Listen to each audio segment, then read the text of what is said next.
Hi guys, this is Dan from RcMadLabz. Going through and talking to you today about our ExtremeDuty chassis brace kit.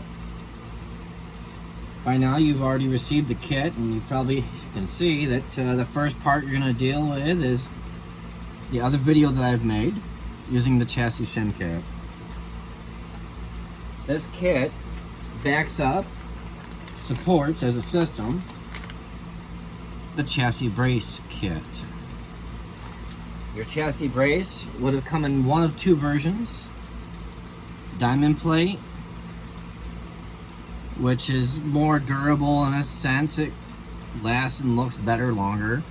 It's a style, does the same job as the finished brace. Now this is version, I call this version 1. We're going to be refining this.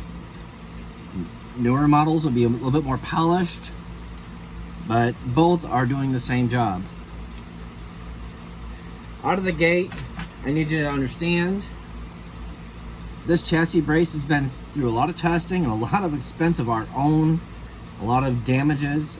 These are made for the people that are out there jumping really hard, pushing the limits of a plastic 8-pound model. And what we're trying to do is deal with this issue. It doesn't matter if it's a short wheelbase or long wheelbase. You're seeing a brand new long wheelbase chassis here in my hands. And guys, I don't go to the gym and I'm not a bodybuilder. I'm your average normal person. There's not enough videos online to show you what happens.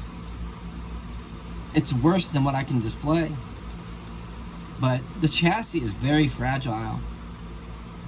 Look at this.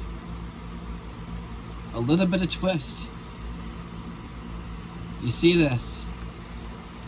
When plastic gives like that, and it keeps giving like that, it becomes weaker, and it becomes weaker in points. Weaker in points to the point of failure. And, well, this is my most recent. And I won't explain where and how it came from, but this is my most recent. It is not from the ExtremeDuty kit that we offer.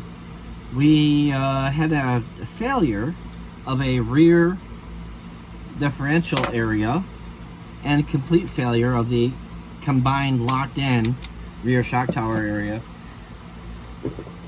Many of you people already know, through your own experiences, you've broken them back here, you've broken them up in the front, you've broken them up in the front differential area. Guys, the reason why is because of the weakening of the actual chassis. So, through many times and trial and error, I have come up with a proper, affordable way to offer reinforcement with, you'll notice that all of the kits come with a neoprene cushion. Plastic's made to give. You gotta allow it a small amount of flex, but you need to maintain it. And that's exactly what I've accomplished. The results are awesome. Run it as hard as you want. You're gonna not break these things. Now, there is a point of failure for everything. Nothing is forever. But this greatly improves the chassis. Another thing I want to show you, when you're installing the kit, now I'm a mechanic, and for me, in my instructions, I tell everybody, hey, install the first 3 of either end. I want to express focus when you're installing the kit for the brace. Make sure you have this guy almost seated. Back it off about 1/8 of an inch. These guys are already started, but not all the way in. The most tension on this brace is at this point and here. You want these to be almost all the way in before doing these guys. This is a no-brainer. This secures the motor module. And these are just to offer additional support between here and here. Whoop, here and here. I don't know if I got that on video. This is why you guys are doing the video, not me. shocks. You'll notice with the kit that I include silicone hose. You cut it yourself. I tell you how to measure it. I tell you how to use it for, well, the stock Arrma shocks, your cheap eBay shocks, or the other cheaper. I mean, there's like several options. I think there's like one more or two more options for the Arrma 3S, 4S line. Guys, all of these stink regarding this level of upgrade. They work. This works. This works for driving on flat surfaces, not for jumping. This is for small jumps. Now, there's a huge difference in the size. I don't know if you guys can pause things at any time and look at it, but you'll understand. These are easily found on eBay. And ultimately, the right answer is to upgrade yourself to the Typhon 6S shocks. You heard me correctly, the Typhon 6S shocks. Now, that's how I explain it simply. You guys need to go through and pause the video to write this down. The Typhon 6X shocks have been exploited as very expensive. You can do this for half the price if you just go through and buy it in this manner. You share this in your own video. These are the front shocks to these models. One's for the rear, one's for the front. But this is how you deal with it. This is how you get yourself upgraded.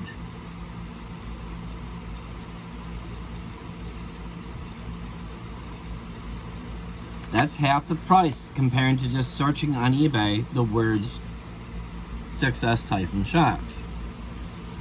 The other thing a lot of people don't realize is, yeah, these stink. You're only going to get about 20 runs out of the plastic diffs. And I've tried everything. I've actually had some ideas of doing some different things. I quit. I give up. The ultimate solve-all to the problem is going with the CNC Arrma diff. And I did not know about it until just very recently. So I'm going to give you the part number for that you can share in a video. As well as what bushings you're going to need for the tops of the 6S shocks to bolt them right up. Pause when you see the card. There's something else that I missed. My last video when I was doing the bushing or the shim kit, I was talking about these end links, and I'm very familiar with these end links. I've been there, done that, everything else. I know all about the Arrma units. I'm very familiar with the hot racing balls, and I'm very familiar with the junk Arrma plastic. The plastic is not what you want. It's not what you expect. It's very profitable for them to make. This commonly happens, and I don't know if it'll show up, but the plastic of the eye gets worn out, along with if left alone, no shims, this rotation completely wears out the durometer. These are all different durometer plastics. This is garbage, junk, easily, big profit. The hot racing balls are nice, but the plastic wears out. These pillow balls wear out on the stock setup, and it's still junk because the plastic stretches. It's just, guys, if you want to do it right, I say guys, how about guys and girls? Here's how you get a most flexible, a most durable. I've already been there with the aluminum GPM. Here's how you do it. Replace your end links with this. You need 2 kits for one model. 20 bucks. I hate to say it. The Traxxas plastic, the fit, the clearance, the tolerance, everything's better. You're gonna get the most wear for your buck using this. Hope that helps, guys. Oh, hey, one last thing. When you do all this stuff to the model, and we're trying to focus the weak links, the weakest point, to just the upper links and lower arms, these guys are your next biggest enemy. Your rear hubs, your knuckle, your front steering hub. I don't care what you decide to do. These are junk. They deflect. They're plastic.